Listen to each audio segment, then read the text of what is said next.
Buenas tardes, excelentísimos y ilustrísimos autoridades, socios de la Real Sociedad Económica del País, señores y señores, buenas tardes y bienvenidos. Permítanme que, por ausencia de nuestro presidente,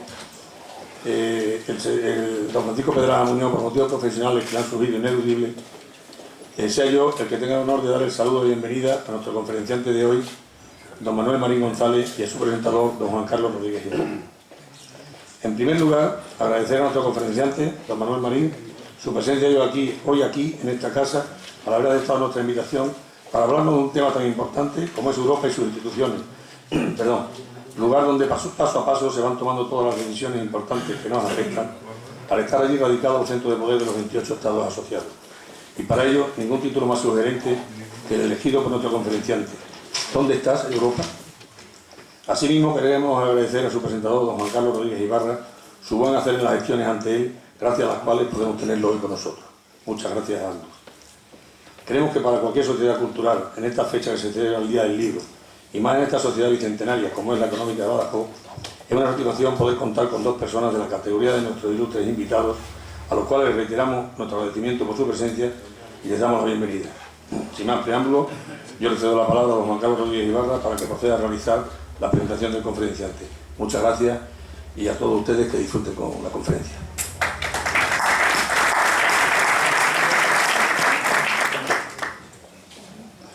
Muchas gracias. Buenas tardes. A lo largo de mi vida política e institucional he ejercido más veces el papel de presentado que de presentador.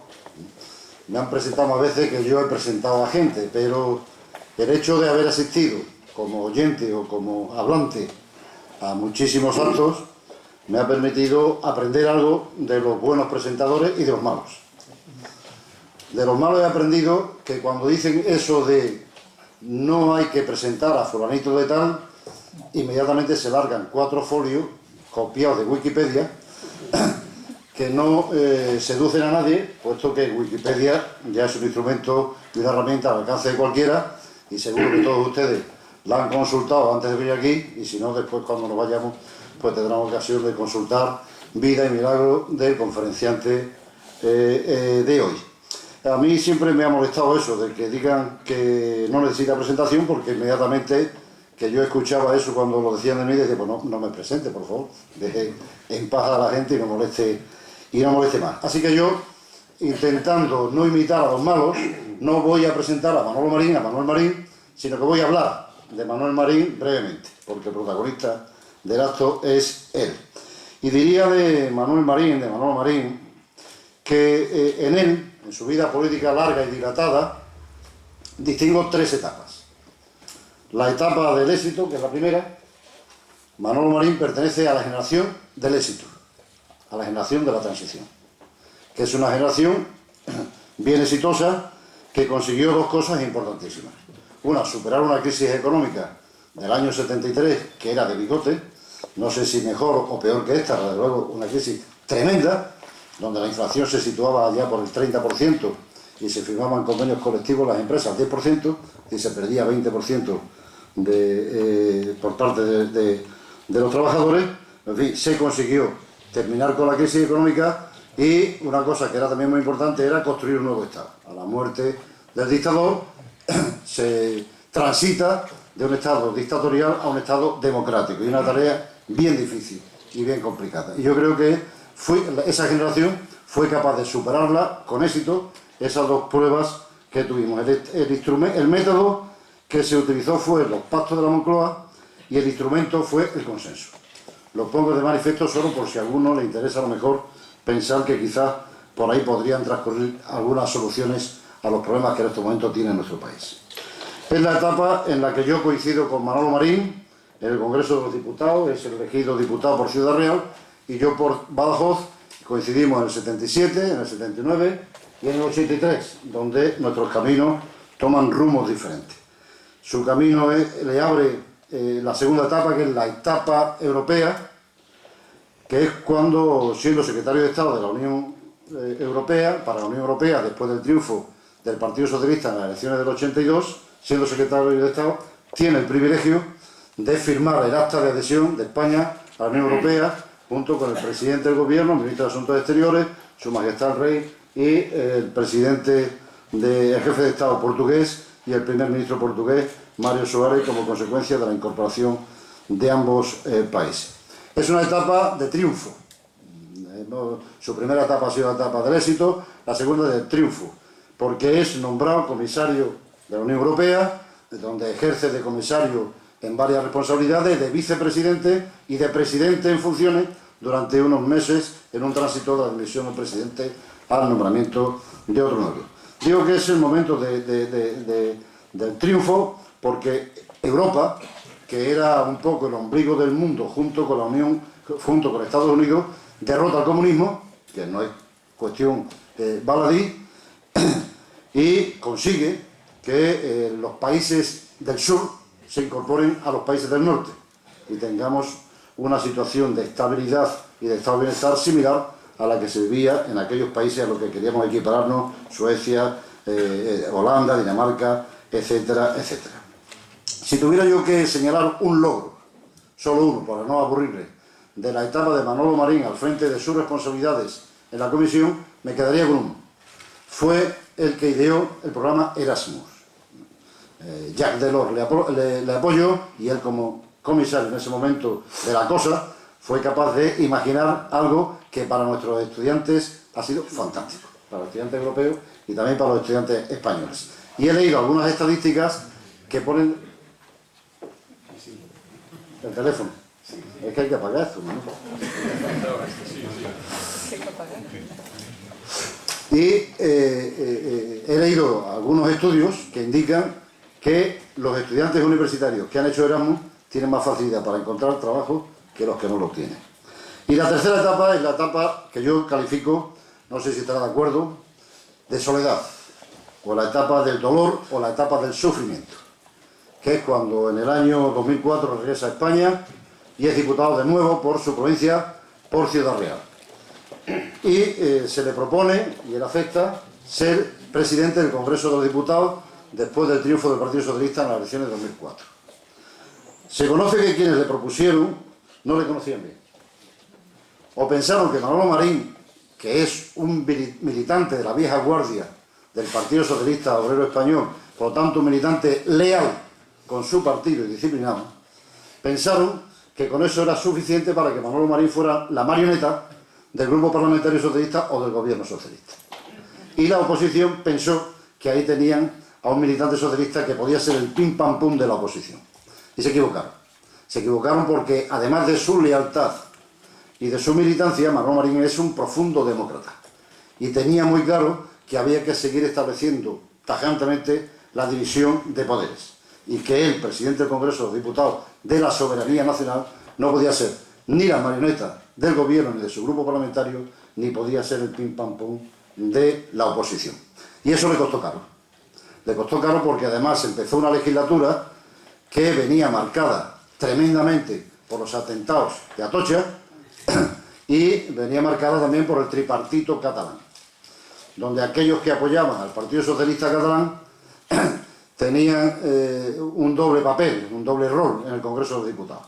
Los martes y los jueves se dedicaban a apoyar al gobierno y los miércoles, en la sesión de control, se dedicaban a aparecer ante sus electores como los fustigadores del gobierno.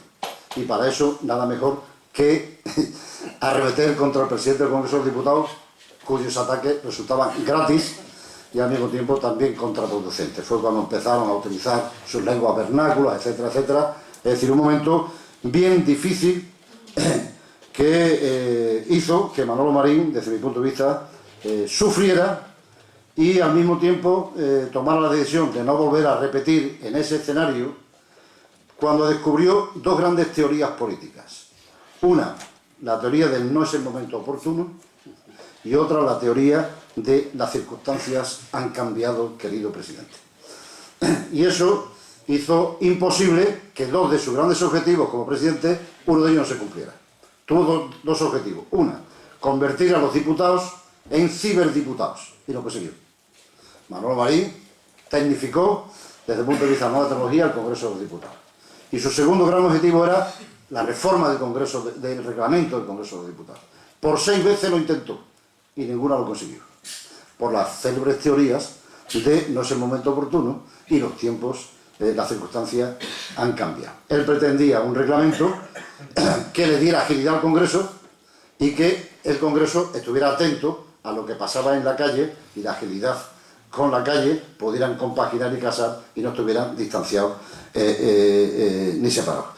Como esa situación no entraba dentro de su esquema mental, esas dos teorías políticas, pues yo creo que decidió concluir esa legislatura que concluía también su etapa de dolor y su etapa al frente de la responsabilidad política. Empezamos juntos y casi nos hemos retirado juntos. Yo me retiré con 59 años y él se ha retirado con 58 de la política. Pero no se ha retirado ni del pensamiento, ni de la reflexión, ni del lenguaje. Y ahora que le doy la palabra, ustedes podrán apreciar cuando han terminado si utiliza un lenguaje loril o sigue utilizando un lenguaje que le capacita para estar atento a lo que pasa en nuestro país. Gracias.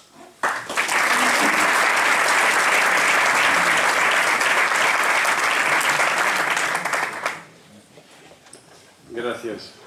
Qué amable y qué cariñosa la presentación de Juan Carlos. Y se lo agradezco. Bueno, un poco ha resumido algo de lo que pasó, pero vamos a hablar fundamentalmente de lo que queríais, y es que yo os diera un poco la visión sobre Europa, si te parece. Y de nuevo gracias, y es un gusto estar aquí de nuevo en Badajoz. Gracias por vuestra invitación. Es un gusto, entonces yo voy a intentar utilizar en torno a 30 a 35 minutos, no más, porque las charlas demasiado largas terminan cansando. Y entonces voy a hacer un ejercicio que estuve pensando esta mañana. Digo, ¿qué es lo que hago? Hago una visión al uso, o un poco recupero algo de lo que he estado haciendo, sobre todo los últimos años, que es mis cuadernos de la universidad. Y no pretendo asustaros, pero es verdad. Me he traído mis cuadernos de apuntes. Y entonces, desde mis apuntes personales, pues os voy a contar un poco lo que yo creo que significa el tema europeo, que se ha perdido, desafortunadamente, y por qué los acontecimientos que pueden producirse en el corto plazo son sumamente importantes, aunque supongo que la campaña electoral, aunque esto no es un acto electoral, difícilmente se va a apartar de algo que ya es muy tradicional. Mucho más que hablar de Europa o debatir sobre Europa, desafortunadamente se termina discutiendo de asuntos fundamentalmente nacionales o autonómicos o locales, y de Europa se habla poco y de lo inmediato se habla mucho, y esto pues al final termina distorsionando lo que debería ser un momento para reflexionar. Voy a empezar con una frase lapidaria de uno de los padres de Europa cuando hizo su declaración en la sala de los relojes en el Quai d'Orsay, que fue Robert Schuman, cuando hizo la célebre declaración. La frase lapidaria fue la siguiente: Europa no se construyó y hubo la guerra. Y esta es la primera perspectiva que se ha perdido en términos de explicación histórica de lo que significa el dato de la integración europea. Repito la frase lapidaria: Europa no se construyó y hubo la guerra. El último término, que es Europa, cuando me lo preguntan muchas veces los estudiantes, pues miren ustedes, al final la integración europea es un instrumento de paz y de cooperación, así de simple, pero así de difícil. Es un instrumento de paz y un instrumento de cooperación. ¿Por qué? Nosotros tenemos una visión actual, a pesar de la crisis económica y financiera, de lo que es Europa. Y comparado con lo que ocurre en el mundo, pues sabemos que es un continente desarrollado, que ha sabido integrarse, que es un continente que ha sido recuperador de democracias, porque había dictaduras, pero la recuperó anclándolo al proyecto. Es un continente que se ha desarrollado y ha sido capaz de resolver el hundimiento del muro de Berlín, el colapso del sistema comunista de la Unión Soviética, antiguos miembros del Pacto de Varsovia que ahora están en la Unión Europea y que están en la OTAN. Todo esto se dice de corrido, pero esto en términos de procesos históricos entrañaba enormes dificultades. Y sin embargo se hizo, ¿por qué? Porque había Europa. Y solo por eso, en términos históricos, se podría justificar. Representa también un modelo de integración regional. que se ha intentado hacer en el mundo, desde Mercosur, Sistema de Integración Centroamericano, el Pacto Andino, la SADC en South África, todo el ASEAN, que es donde van más rápido, ahí se han conseguido algunos puntos concretos en Asia, pero es un modelo de integración regional que en gran parte del mundo se pretende imitar. Hemos sabido mantener, siempre que se ha sido miembro de la Unión Europea, la estabilidad y el progreso. Probablemente no le faltaba razón a aquel político ucraniano que decía: si hubiéramos firmado el acuerdo de asociación con Europa o fuéramos Estados miembros, probablemente no estaría pasando lo que está pasando. Reconozcamos algo: en Europa no ha habido retrocesos en términos de democracia, de libertad y de sistema constitucional. Y en ese sentido, pues Europa también nos ha dado una estabilidad y un progreso. Y en los últimos 50 años, sobre todo, se ha mantenido la paz. ¿Y por qué insisto tanto en que es un instrumento de paz y de cooperación? Porque esto es uno de los puntos débiles siempre que se pretende explicar la historia. Y se dice, bueno, son historietas que nos cuesta el conferenciante, las célebres historias del abuelo Cebolleta, siempre te lo plantean así cuando se habla de la historia. Existe, yo creo que en nuestro país, un cierto desprecio por mirar hacia atrás, sin ira, por supuesto, para hacer una reflexión histórica, para ver el porqué de las cosas. Y bueno, se olvida algo que tengo que repetir. No he querido traer mi proyección porque es muy dura y la tengo que revisar, la he estado viendo esta mañana en casa en el ordenador, pero siempre hago un juego, sobre todo en los cursos del doctorado, que los voy a repetir aquí, pero sin soporte visual, por ganar tiempo. La historia de Europa no es la historia de un éxito como es el de la integración. Esto es una historia de hace muy pocos años, no llega ni a un siglo. La historia de Europa es probablemente la historia de mayor tragedias que ha ocurrido en la historia de la humanidad, de antagonismo y de guerras tremendas.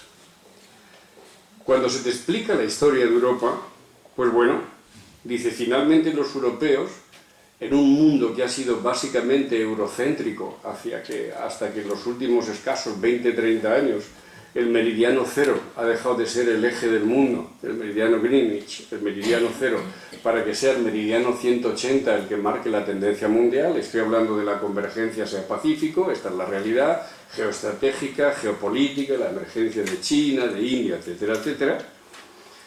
Durante siglos los europeos hemos sido el centro del mundo y el mundo era básicamente eurocéntrico y hemos aportado grandes logros de civilización. Grecia, es verdad, inventó la democracia, inventó la filosofía. Roma inventó el derecho, la norma jurídica.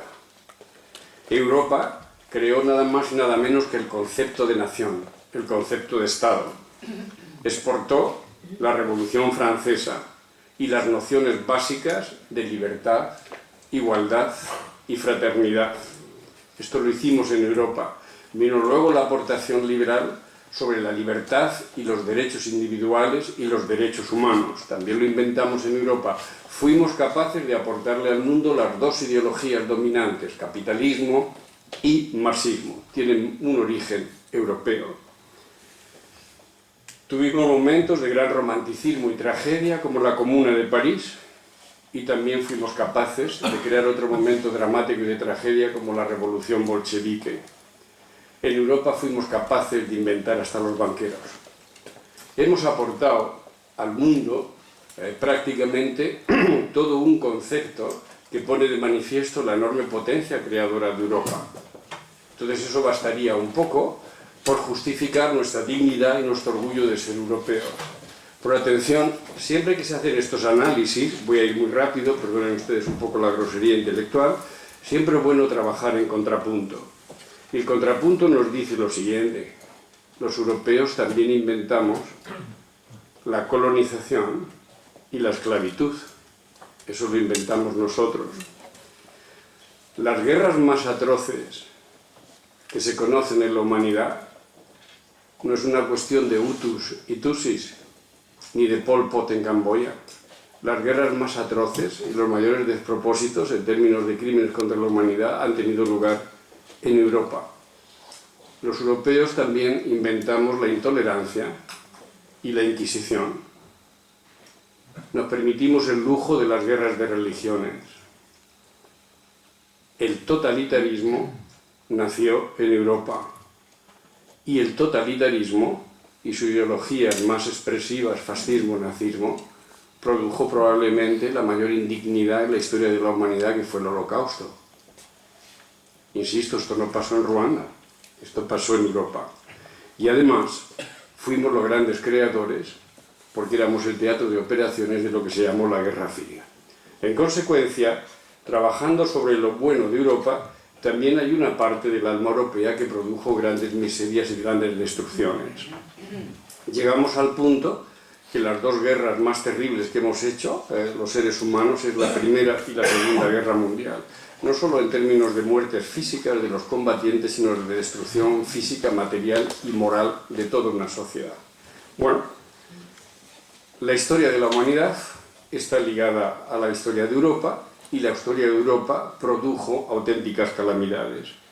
Y entonces termina la Segunda Guerra Mundial y hay un grupo de gentes, probablemente que se hubieran apuntado a la Real Sociedad Económica del país, que se pone a pensar algo muy elemental en términos de debate humano: cómo evitar que esta tragedia vuelva a producirse. Y de ahí nace Europa, porque se quiere evitar tragedias. Cómo encontrar un sistema que garantice la paz y la prosperidad del continente. La paz y la prosperidad del continente. Por tercera vez, la paz y la prosperidad del continente. Y este sistema que se inventa aquella gente en los años 50, 60, no hace tanto tiempo, pues es lo que hoy se llama la Unión Europea. Es decir, la Unión Europea no es un invento, como muchas veces se dice desde el sector euroscéptico, creado por burócratas locos en Bruselas que se dedican a maquinar. No, no, la idea de la Unión Europea tiene un origen básico y fundamental. Se quería evitar que en el teatro europeo se produjeran más tragedias, y eso se ha conseguido. Y hubo dos visiones, que es muy interesante. Si luego esto, como no es un acto electoral, voy a pasar por alto, pero voy a dar suficientes mensajes para que se me entiendan. Hubo dos visiones de cómo resolver esos antagonismos, que los hubo y muy fuertes. Una visión federalista, ahora muy de moda, y otra visión funcionalista. La federalista la interpretó un político italiano absolutamente imaginativo y genial, Altiero Spinelli, que fue muchos años senador y luego europarlamentario, que decía: a través del diálogo entre los estados vamos a integrarnos en un momento federal y busquemos una complementariedad entre poderes locales, regionales, nacionales y europeos. Entonces se hizo la arquitectura característica de un Estado federal, los Estados Unidos de Europa. Y frente a esto surgió otra escuela, que me descubro es la que más me ha convencido intelectualmente, que es la escuela funcionalista. La expresión máxima es la de Jean Monnet, uno de los padres creadores, que fue ministro de Francia, ministro con de Gaulle, primer presidente de la alta autoridad, la antigua Comisión Europea, que junto con Robert Schuman es la que terminó exponiéndose. Y entonces, ¿por qué funcionó el modelo de integración llamada funcionalista más que el federal? Porque simplemente se plantearon un elemento fundamental. Primero, el origen del problema europeo. Bueno, el origen del problema europeo, había muchos, es ciertamente la situación francesa y la situación alemana. Es decir, hay que atacar el fondo del problema. Entonces Europa está dividida simplemente porque estos dos países no se entienden. Y cuando hay una Europa dividida, toda Europa está en peligro. La cantidad de alianzas contra alianzas, santas alianzas, ¿verdad? Austracistas contra Borbones, ¿cómo se llamaba el archiduque Carlos contra Felipe V? Me vais comprendiendo, ¿no? Es decir, esto es algo pues, que se ha vivido tantas veces que resulta sorprendente que ciertos aspectos de este debate no se consideren superados en España, pero sigo. Esto lleva a una serie de gentes con cierta cabeza, cierta visión de lo que había que hacer. Dice, bueno, vamos a hacer que desaparezcan las viejas querencias entre las identidades de los estados para intentar encontrar un punto de encuentro. Y entonces pues surge el plan Schuman. ¿Y esto en qué consiste? Os leo otra frase lapidaria. Para que la paz pueda tener realmente su oportunidad, es necesario, en primer lugar, que haya una Europa. Y entonces, ¿cómo se consigue esto? Queriéndonos. No, a veces hay que tener un sentido utilitario de la política o un sentido utilitario de los intereses. Y esto no es particularmente despreciable si se hace con cabeza, insisto, y con grandeza. Con grandeza. ¿Y cómo hace esta gente enemigos irreconciliables con muchas víctimas de por medio? Dice, bueno, no nos queremos, pero a través de realizaciones concretas a lo mejor aprendemos a no pegarnos más tiros. Y entonces, ¿cómo se hacen estas políticas concretas? Dicen, bueno, vamos a hacer una solidaridad de hecho. Y la solidaridad de hecho se consigue integrando intereses. Y estos intereses que nos dividen, vamos a integrarnos en el principal sector estratégico de la época, que era el carbón y era el acero. En consecuencia, ya nadie se pelea por el carbón y nadie se pelea por el acero. ¿Cómo? Pues vamos a inventarnos una alta autoridad y nos vamos a poner todos de acuerdo en transferirle nuestra soberanía a esta entidad superior que se llama, en aquella época, alta autoridad, porque lo queremos y porque tenemos la voluntad de integrarnos. Y a partir de ahí reconocemos dos principios básicos para organizar la vida de todos que somos tan diferentes. Y ese principio básico es lo que se llama la lealtad al principio de integración. Yo me integro porque creo que es positivo, incluso aunque no me caiga todo el mundo que hay aquí bien y me compadezca y sienta con ellos, pero tengo una visión utilitarista de este proceso de integración, que digo que no es forzosamente malo, me doy instituciones comunes y creo un principio. Por encima de mi identidad extremeña, manchega, catalana, vasca y tal, pues hay un principio básico en la integración europea que se llama la supranacionalidad.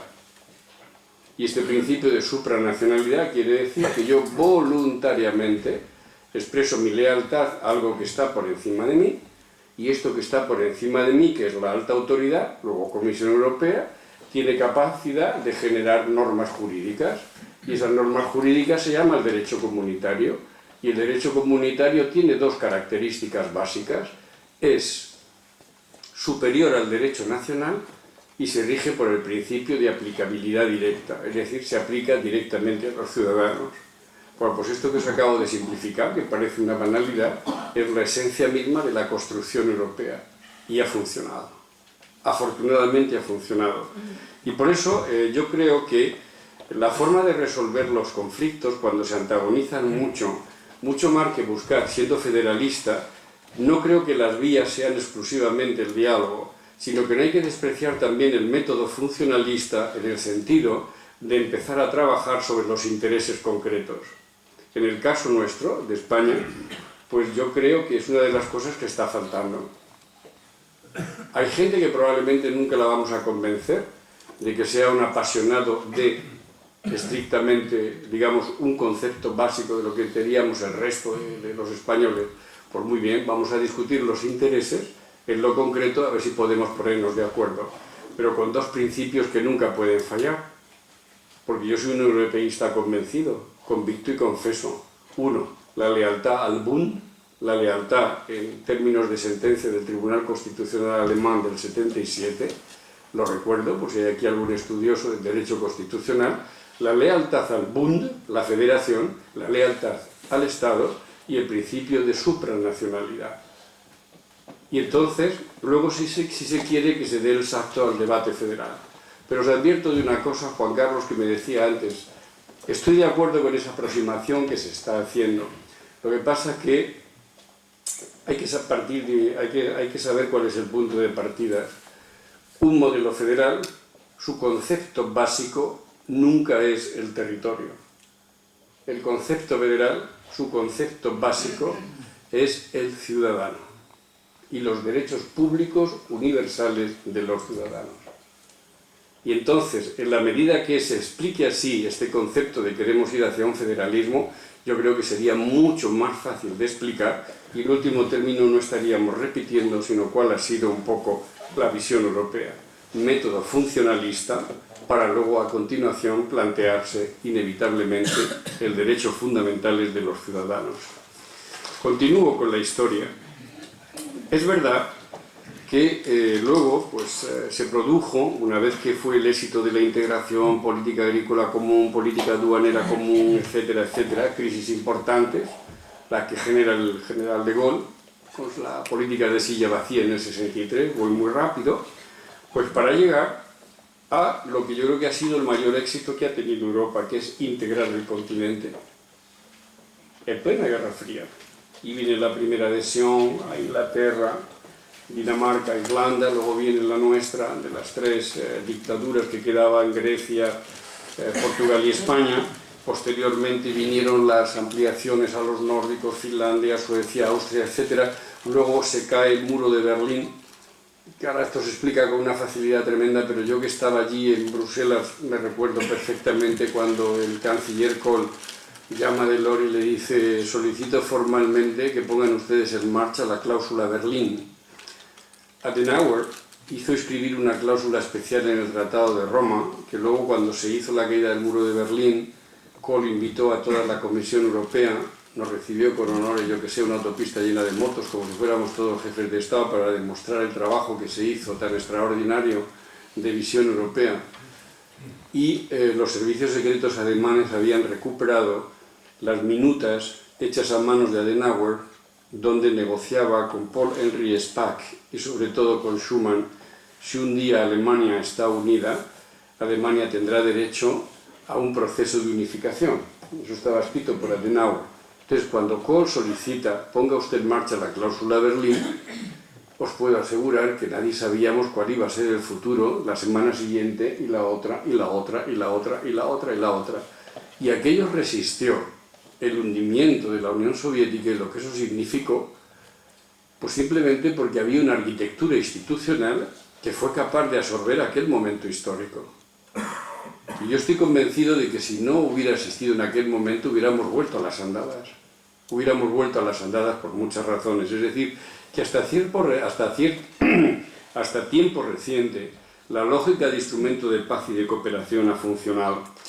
Y luego hemos llegado a lo último, por entrar ya en temas mucho más concretos, y porque voy a hablar otros 10 minutitos más y luego hacemos el debate, hasta que llegamos, dentro de muchas contradicciones, idas y venidas, con muchas tensiones, con el nacimiento de los euroescépticos, con ciertos países miembros que no están a gusto, otros que arrastran los pies, otros muy europeístas en nuestra época, donde pues se llegó a un momento crítico que ahora te echas las manos al bolsillo, sacas un euro, lo miras y te compras o pagas un café o cualquier cosa.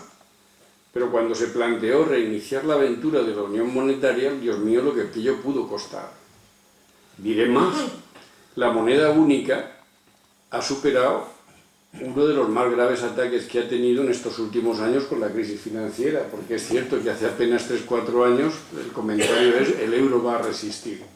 Y todo este combate se atizaba desde, lo voy a decir ahora que me siento ya mucho más libre, desde el escenario informativo, desde el escenario de opinión y desde el escenario de poder financiero que ha salido victorioso de la crisis, que es el espacio de opinión anglosajón.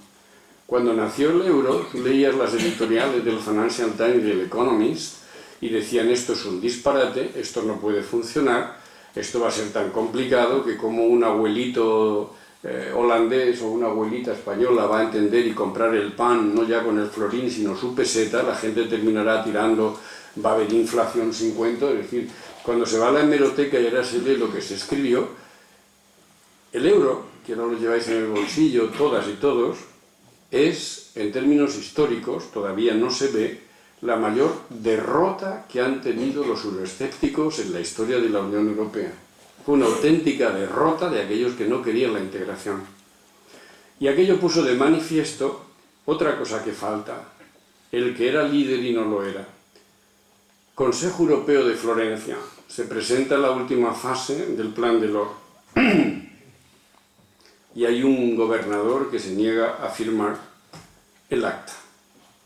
Ese gobernador era el gobernador del Bundesbank, Otto Pell, un hombre superpoderoso, sabiendo que en la ley fundamental de Bonn hay solo 2 ministerios o dos instituciones que están constitucionalizadas debido a la separación de las dos Alemanias. Uno es el Ministerio del Interior, que es el único que se define en la Constitución por el hecho del muro, y luego en Alemania, para comprender también alguna de sus obsesiones, está constitucionalizado el Bundesbank. Es como si la ley del Banco Central Español estuviera en la Constitución. No es tanto, pero digamos ese es el este. Y el presidente del Bundesbank, señor Otto Pell, no firmó porque esto pone en riesgo la estabilidad del marco. Tragedia, silencio de muerte, nadie daba crédito. Yo no puedo aceptar esto, porque para los ciudadanos alemanes el marco es mucho más que una moneda. Es un emblema de nuestro triunfo, del triunfo de la economía social del mercado y del milagro alemán. Y yo esto no lo pongo en riesgo. Y toma la palabra Helmut Kohl. Y le recuerda, me acuerdo perfectamente porque fue una cosa muy vivida, muy emocionante. Dice, mire usted, yo tenía 16 años cuando era un joven cabo de ametralladoras de la Wehrmacht en Berlín. Vino a decir así, me cagaba de miedo cuando yo tenía que disparar contra el ejército ruso. Yo sé lo que esto significa, sé perfectamente que esto es una concesión mayor que yo estoy haciendo para la integración europea. La historia de Alemania es el euro. Por una cara está Alemania y por la otra cara está Europa. Señor Pell, está usted cesado. Y cesó fulminantemente al director del Bundesbank. Es decir, os cuento esta anécdota porque he conocido muchas. Yo trabajé allí 4 años de la negociación y 14 años de comisario porque he visto muchas cosas y hubo gente pues, que era capaz de desarrollar su liderazgo. Yo recuerdo también el caso del Consejo Europeo de Madrid, que a nosotros nos venía horrorosamente mal, y me acuerdo de las dudas de Felipe para poner en marcha la tercera fase del euro que se hizo en el Consejo Europeo de Madrid, el lanzamiento de la moneda única, que luego culminó con éxito, reconozcámoslo, ¿no? El presidente Aznar no nos venía bien, porque estábamos en una crisis importante. Finalmente el costo de la unidad con Alemania, tuvimos que pagar el marco alemán con el marco RDA, comprendéis lo que quiero decir, y en aquel cambio al final eso nos machacó a todos, hay que reconocerlo, porque incorporamos una economía tercermundista, porque no era verdad aquello de que los alemanes son tan buenos que hasta hacen funcionar el comunismo, no era verdad. Cuando tuvimos que negociar la integración, yo era comisario de pesca en aquella época y tuve que hacer toda la parte del mar Báltico, y toda la flota más importante que había era la de la RDA, aquello era, vamos, tercermundista, era un auténtico desastre. Y lo pagamos todo, pero bueno, en aquel Consejo Europeo se tomó la decisión. Es decir, el liderazgo cuenta, porque finalmente si abrazas el método funcionalista, el federalismo es legítimo también, es un método de trabajo. Necesitas siempre instituciones muy sólidas y reglas muy sólidas, yo creo firmemente en ellas. En las instituciones sobre todo, pero detrás de todo esto luego está el esfuerzo personal y ser capaz en un momento determinado comprender la historia. Y yo en aquel momento me siento muy feliz porque vi a gente que se la jugaba, sinceramente se la jugaba. De la misma manera que cuando el presidente de la Banca de Inglaterra firmó el acta, la señora Thatcher, por otros motivos distintos, lo fulminó al día siguiente. Y es cuando la señora Thatcher dijo, yo no voy a participar esto de ninguna de las maneras, y entonces Delors le dijo, pues bueno, para este caso, señora primera ministro, hemos fabricado algo que es lógico en una democracia, que es lo que se llama el opting out.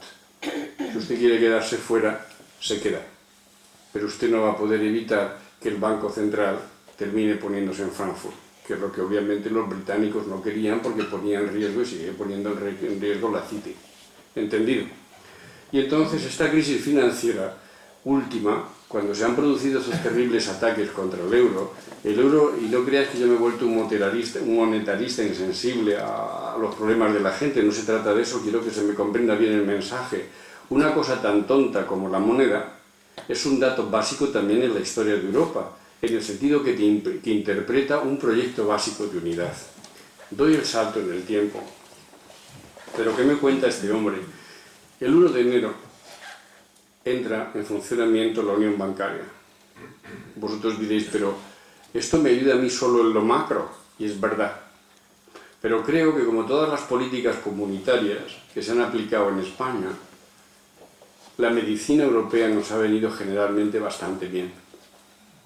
Y hemos mejorado y adaptado y progresado en términos sociales y económicos, adaptado nuestro aparato productivo porque desde Europa se nos impuso un cierto grado de disciplina a través de las políticas comunes. Ahora se ve la adhesión, yo se lo explico también a los alumnos en una clase especial, como un dato romántico, épico, porque es verdad, como dijo Juan Carlos, que en aquella época había una épica en torno a Europa. Hemos sido excluidos, somos europeos, queremos ir allá. Pero fueron unas negociaciones durísimas. ¿En Bruselas solo? No, aquí. Nos costó la siderurgia, 2 huelgas generales. Nos costó la adaptación de todo el tema industrial. Yo recuerdo en Plasencia, sobre todo en mi tierra, cuando le dijimos, señores, se ha terminado de hacer vino que se llamaba entonces de la Piquet. Ahora, o todo el mundo va a la denominación de origen, nos querían tirar de las cooperativas. Y tomamos decisiones durísimas. Yo me acuerdo cuando traje la declaración de crisis manifiestas a Felipe y a Solchaga en la Moncloa. Mira, esta es la carta que me han dado. Declaran crisis manifiesta la siderurgia. Esto es una locura. Se cerró Sagunto. ¿Os acordáis los más mayores? Se cerró Avilés. Había que terminar con la siderurgia en frío, de los alambrones de construcción, porque lo hacía Colombia más barato, lo hacía India más barato. Y entonces nos dijeron los europeos, aprovecha la ocasión, ponte a hacer la siderurgia más avanzada de tu tiempo, de laminados en caliente y en aceros especiales. Y si los hace eso, me acuerdo de aquella negociación, instaló la Volkswagen en Barcelona. Y se instaló. Instaló General Motors en Zaragoza. Y se instaló. Instaló Ford en Almusácer, y se instaló porque España era capaz de producir chapas especiales y aceros especiales y un gran incremento de aleaciones, sobre todo con aluminio, que relanzó la industria de la automoción. Y de hecho España sigue su principal rubro exportador, no en la agricultura, el principal rubro exportador de España son coches. Otra cosa es que no sean marcas españolas, por daros el dato. Es decir, que hubo en aquellos momentos también una reflexión donde al final se nos dijo, bueno, pues esto de Europa nos puede ayudar, sí, y se aceptaron ciertos retos que nos han ayudado mucho. ¿Por qué digo esto? Porque la unión bancaria no puede ser un fenómeno excesivamente ajeno a vuestra vida. Me explicaré.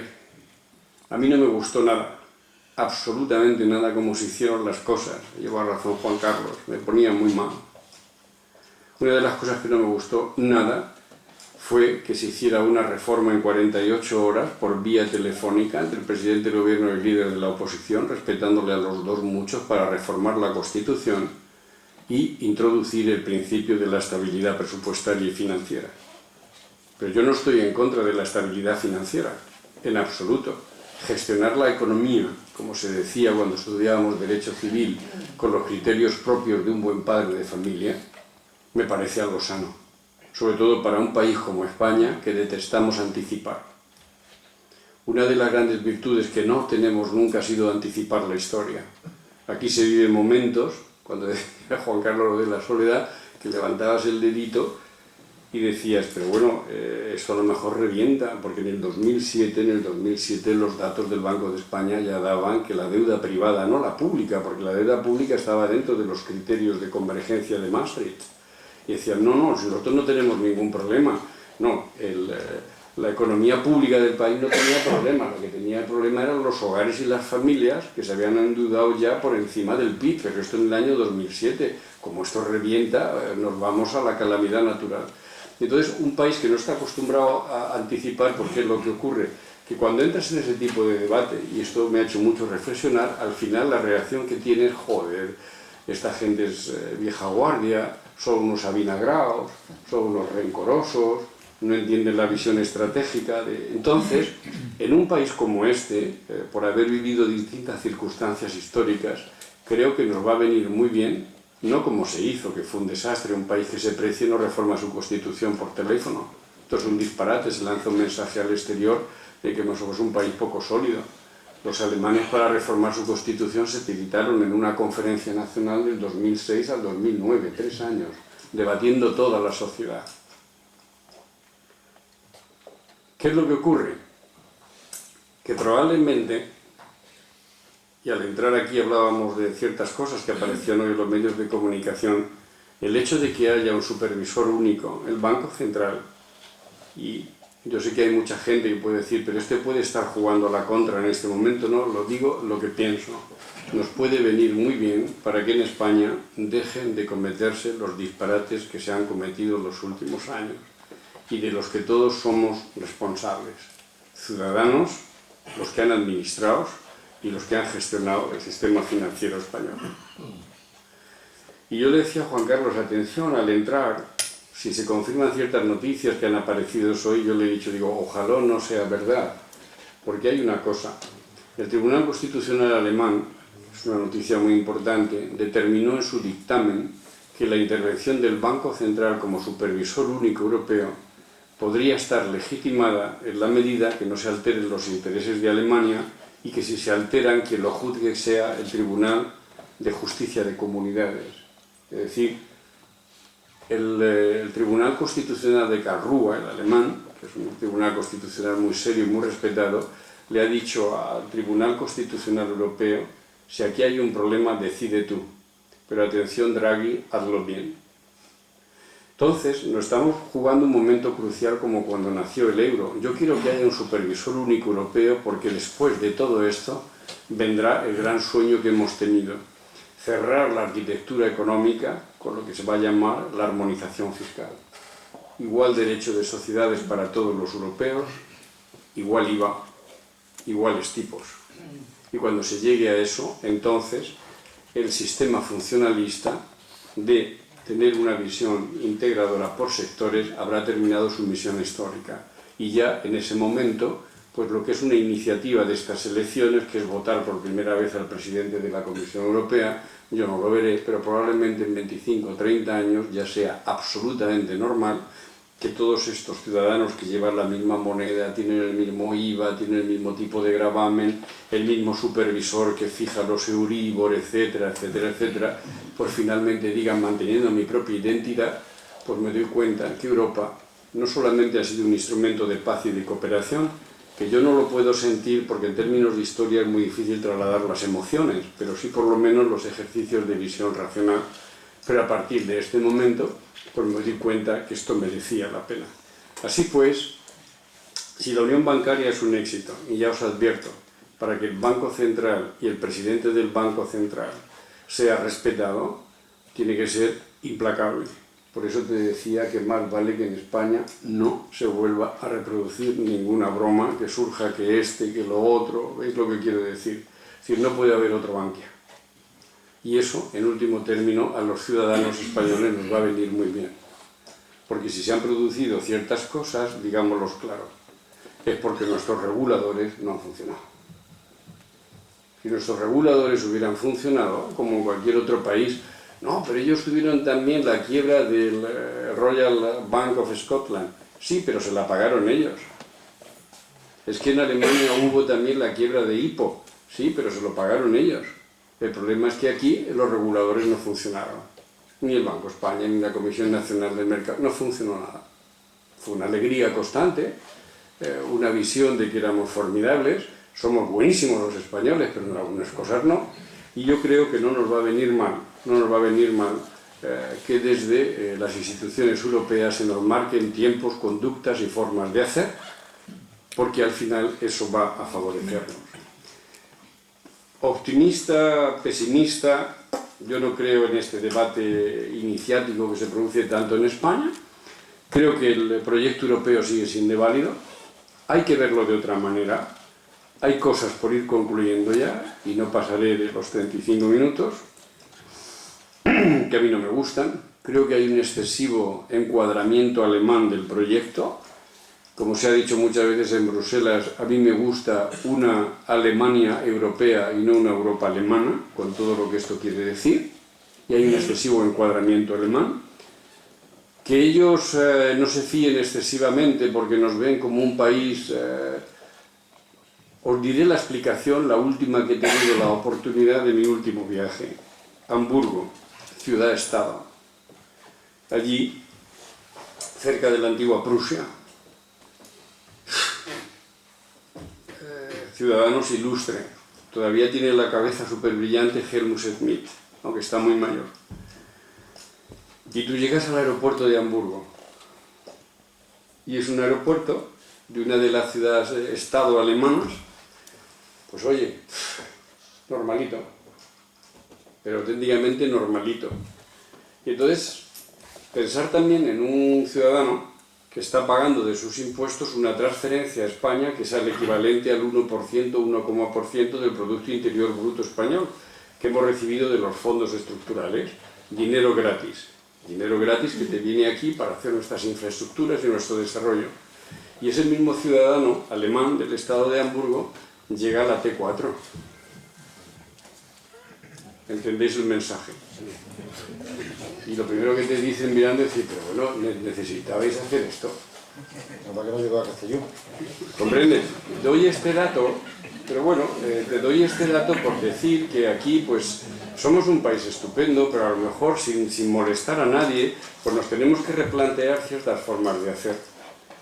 La diferencia es que antes esas ciertas formas de hacer dependían de tu regulador.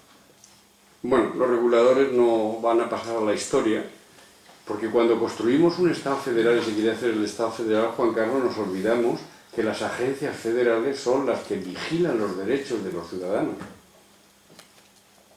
Quienes serían los reguladores, la Comisión Nacional del Mercado de Valores, la Comisión Nacional de la Energía, la Comisión Nacional... No tengo en mi memoria el que se haya producido ninguna decisión que haya puesto coto prácticamente a nada en los últimos 10-15 años. Bueno, ahora vamos a tener un supervisor, vamos a ver, mantengamos la esperanza. Ya termino. Ojalá, y todo este proceso continúe desarrollándose, ojalá, en la medida de lo posible, se discuta sobre Europa, no va a ser fácil, porque siempre las agendas nacionales terminan imponiéndose. Pero no olvidéis, aunque insisto, es muy difícil trasladar las emociones y los momentos de la historia, que finalmente la Unión Europea tiene una lógica. Y esa lógica es que se concibió como un instrumento de paz, y lo ha sido, como un instrumento de cooperación entre los Estados, y lo ha sido, con muchas contradicciones, pero que ha resuelto la historia de los últimos 50 años de este continente. Y con todo lo que ha pasado, y no he querido citar del momento donde los europeos permitimos la dignidad, cuando de 1992 a 1995 se permitió el genocidio yugoslavo. Es verdad que luego se reaccionó y Milosevic se le juzgó en el Tribunal Especial de La Haya, pero durante 3 años nos comportamos de una manera lamentable. Y dices, bueno, esto pasó de nuevo en Pol Pot, en Camboya con los Khmer rojos. No, esto pasó a 2 horas de vuelo de Madrid. Entonces, acontecimientos de no hace muchos años demuestran que es un sistema válido. Probablemente lo de la guerra de Yugoslavia sea muy expresivo. Ya está Eslovenia, ya está Croacia, vendrá luego Montenegro, vendrá Serbia, y a lo mejor dentro de 10 o 15 años la gente que se libró a este terrible genocidio entre ellos, pues están sentados en torno a una mesa de un mismo Consejo de Ministros y de un mismo comité, o de una misma comisión, o son miembros de la misma institución democrática que se llama Parlamento Europeo. Y yo creo que esto, si no hubiera existido este invento, y sobre todo este invento funcionalista, nos hubiera llevado otra vez a situaciones terribles. Y eso se ha superado. Ya termino por no alargarme excesivamente. Gracias a ustedes por la atención.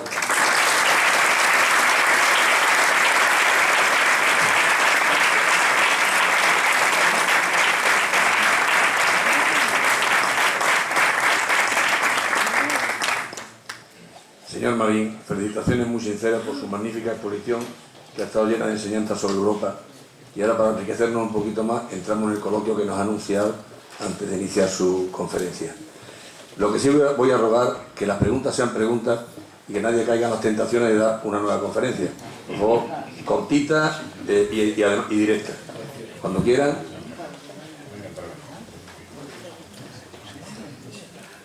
¿No hay nadie que quiera ser el primero? Bueno, pues voy a iniciar yo a ver si así nos calentamos.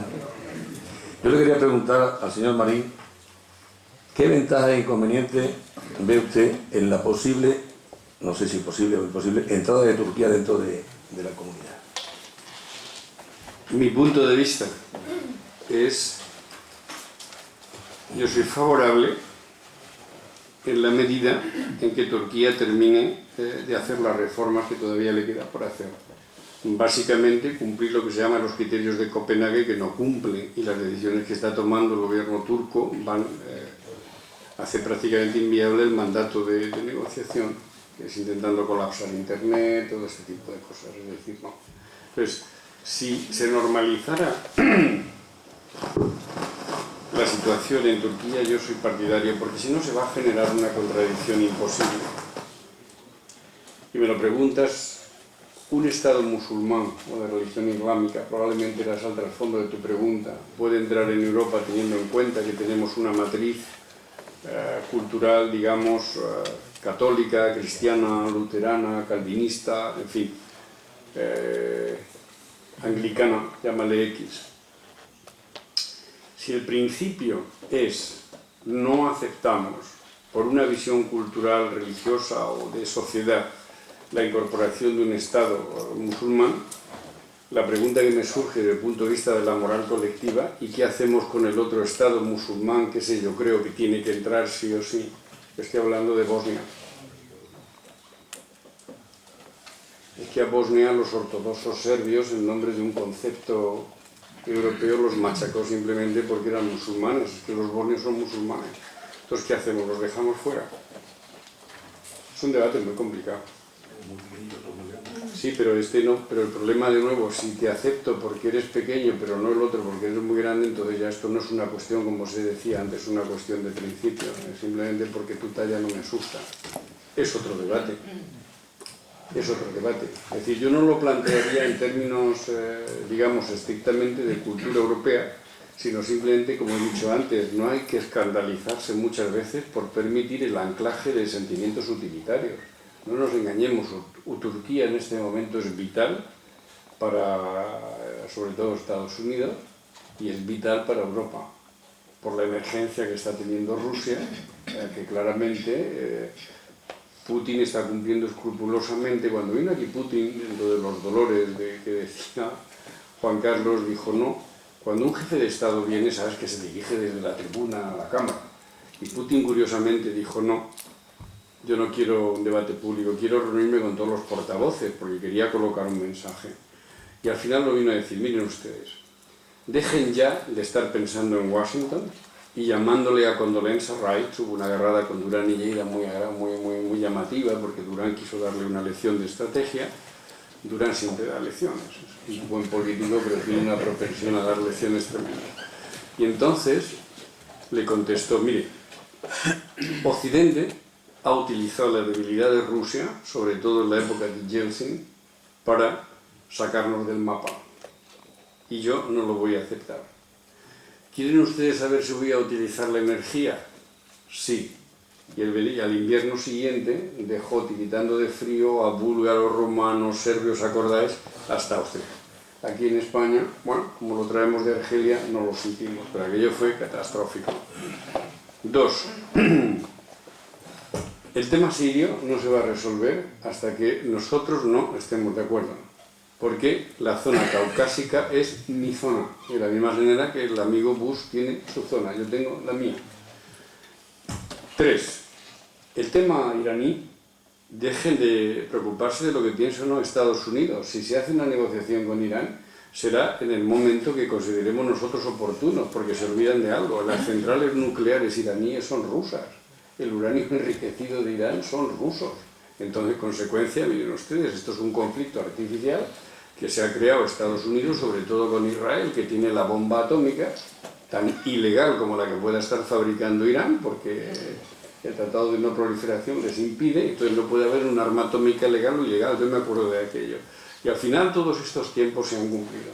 Entonces la emergencia de Rusia como superpotencia a nivel mundial, y lo acaba de decir ahora antes de venir aquí, vi la tele a la hora en casa rápido antes de venir para acá, y lo decía Putin. Lo de Ucrania es un elemento estratégico y lo está utilizando Occidente, y yo lo voy a utilizar también. Y detrás de todo esto, ¿quién emerge como potencia de orden? Pues como potencia de orden emerge Turquía. Y entonces, bueno, el planteamiento es, con ustedes a partir de ahora yo tengo una relación diferenciada, usted no va a entrar nunca en Europa, pero a cambio de eso, pues le voy a reconocer a usted un ámbito de actuación, de ser el único que tiene capacidad por el momento de darnos garantías de que controlamos esto. Es decir, es un tema muy complejo y en Europa una de las fallas que hay, que es el que vendrá luego, y ya termino, después de la armonización fiscal, que eso va a ser el siguiente elemento, si tiene éxito la unión bancaria y que es básico, vendrá la política exterior y de seguridad común. Álvaro. Sí, señora, muchísimas gracias por haber venido aquí para deleitarnos y desde luego instruirnos, por lo menos a mí, en muchas cosas. Pero a mí hay una cosa que me sigue preocupando. He visto la excelente lección sobre Europa. Pero ¿por qué la gente no vota? El pueblo español, ¿por qué no vota? ¿Por qué no conoce Europa? ¿Por qué no le preocupa? ¿El problema de los partidos y del mensaje que llevan? ¿El problema de...? No lo sé. O sea, continuamente las noticias es que cada vez se vota menos. Esto no preocupa. ¿Dónde cree usted que está o esa desafección, si es que existe? Sí, sí existe. Mire, yo le he hablado muy rápidamente de un principio básico que funcionaba, que era la lealtad al Bund, la lealtad al ente superior, la lealtad al Estado. Esa lealtad se ha perdido. Y le ponía la referencia histórica de Kohl de ser capaz, por salvar un proyecto europeo como la moneda, de ir en contra de algo que era fundamental en Alemania. En Alemania, cuando hablaba el Bundesbank, es que todo el mundo amén, amén, amén, y hacía la ola y a callarse, porque para los alemanes el milagro alemán, sobre todo en la época de Erhard, el canciller, quien era una referencia moral, porque se acordaban de la República de Weimar, los alemanes, hay que comprender la historia, era su banco, porque su banco cuidaba de sus ahorros y el presidente era un tipo íntegro, honesto, que decía el tipo de cambios atención con la inflación, ahorrar. Bueno, y así se han hecho muchas economías, ayudadas por el Plan Marshall, entre comillas, que fue también muy importante. Entonces esa lealtad ya no funciona. Entonces tú ahora ves, y cuando se termina un Consejo Europeo de Ministros, si la cosa ha salido mal, esto es culpa de estos burócratas de mierda que hay en Bruselas, que no paran de crearnos problemas, esta troika, esta tal, esta cual, esta cual, esta cual. Es un discurso que se hace. Si el tema sale bien, queridos conciudadanos, he estado estupendo hoy en esta negociación. Miradme. Estoy haciendo caricatura, pero es un poco esto. No entre, por ejemplo, los políticos más europeos, tipo españoles, italianos, pero en el resto donde hay un gran... tú ves al señor Cameron, por ejemplo, en las ruedas de prensa y dices, Dios mío, no puede ser esto, ¿no? Sí. Entonces, se ha ido instalando, también con la crisis financiera, es un dato, que es el grito de, siempre que hay una crisis y no hay un sistema donde se han trabado los intereses, como era el caso, porque no había un supervisor único, no hay un banco central que funcione todavía en la zona euro. Y mucha gente dice, pero esto es necesario. Hombre, siempre hemos querido que en Europa hubiera una reserva federal, como en Estados Unidos, que colapsa California, pero aparece el presidente de la Reserva Federal, dice, stop, la deuda norteamericana garantiza la economía de California, que es la séptima economía del mundo, y no pasó nada. Bueno, pues esto es lo que se va a poner ahora en marcha, que va a salir un señor que es Draghi, dentro de 20 años será Pepe o Juan, o quien sea, que dirá, stop. No hay ningún problema con Bankia, no hay ningún problema con Hypo, no hay ningún problema con esto, porque inmediatamente se ataja la deuda y aquí está toda la cobertura que vamos a dar, ¿no? Entonces, yo creo que esto es bueno. ¿Pero qué ocurre? Porque se ha instalado el grito del sálvese el que pueda y todos contra Bruselas, por simplificártelo mucho. Entonces, si lo que se ha puesto en marcha es sálvese el que puede y todos contra Bruselas, es muy difícil que el ciudadano se enganche. Es imposible. Es imposible. Y entonces se ha machacado tanto el tema de la crisis financiera que creo que ha sido excesivo la forma en que se han impuesto determinados criterios. Esto te lo digo y no llevaría a otro tipo de debate, son excesivos, porque yo creo que ciertas políticas de intervención pública debieran haberse mantenido. Y no pasa absolutamente nada. Si ahora, no sé si antes o después de las elecciones pudiera ocurrir, en el próximo Consejo Europeo se anuncia que a España le dan 2 o 3 años más para ajustar el déficit, la gente aplaudirá. Se nos podía haber dado hace mucho tiempo, de modo y manera que no haya que pagar tanta, ¿me comprendes?, haya que hacer tanto esfuerzo para pagar deuda. No pasa nada. Eso ha sido una intransigencia mental y psicológica, porque parte de las cosas que han pasado nadie tiene la culpa, es nuestra propia culpa. Y eso cuesta mucho asumirlo. Entonces, ciertos desconchones y ciertas goteras que hay en el sistema español no los han creado los malos calvinistas, austeros y todo eso. No, lo hemos creado nosotros, con ciertos comportamientos que probablemente no vienen a cuento. Di una conferencia porque me llamaron el otro día, Adela Cortina, que es la filósofa catedrática de ética de la Academia, porque en una comunidad que ha sufrido mucho, que es la Comunidad Valenciana, se nota que han perdido la autoestima colectiva, por toda la cantidad de líos que han tenido allí de todo tipo. Y entonces, paseándonos, os daré otro dato. El trascandís del Palau se está cayendo porque viene el viento, se lo lleva, y claro, el trascandís son trozos de azulejo, que eso te coge una ceja y te puede hacer, o a un niño le puede hacer una desgracia. Y hablando y viendo todo eso tan majestuoso, pues de nuevo la reflexión. La señora Smith, que es la antigua secretaria general de la Filarmónica de Berlín, es la que montó la mejor polifónica probablemente del mundo, contratando al mejor chino, al mejor japonés, al mejor alemán, al mejor finlandés.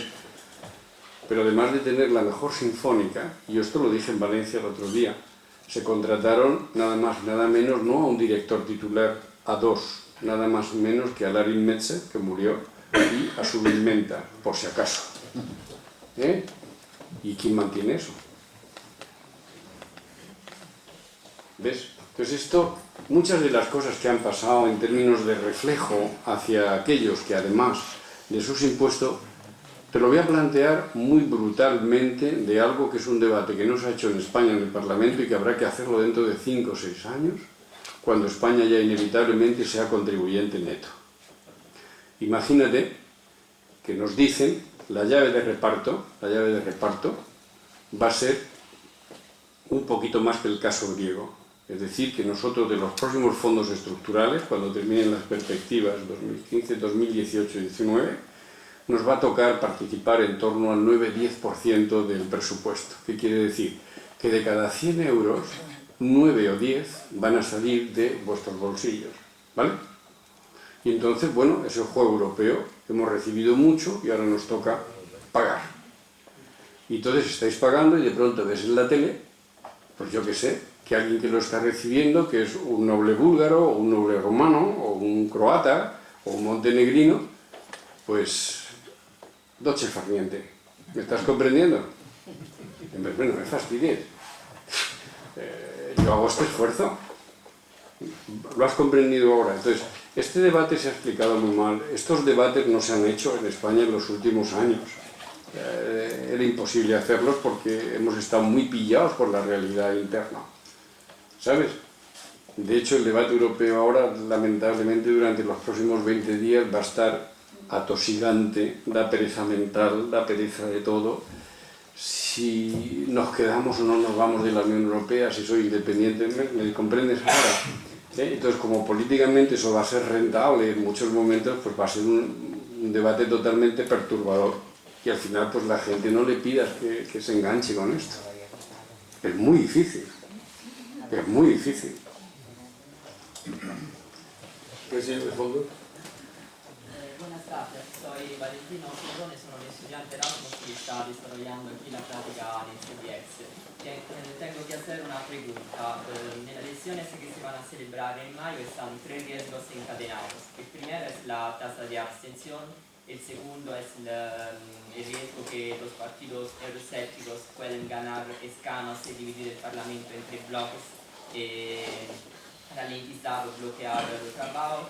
El tercer riesgo es que España, como Italia, tiene mucho interés porque la primera voz del balance es la PAC, la segunda son los fondos estructurales, y así pueden perder el liderazgo en la Unión Europea. ¿Cómo se puede enfrentar en un tiempo muy estricto esto riesgo y despertarle el sentimiento europeo? Mira, llegué recién ayer de Italia, estaba en Milano estos días.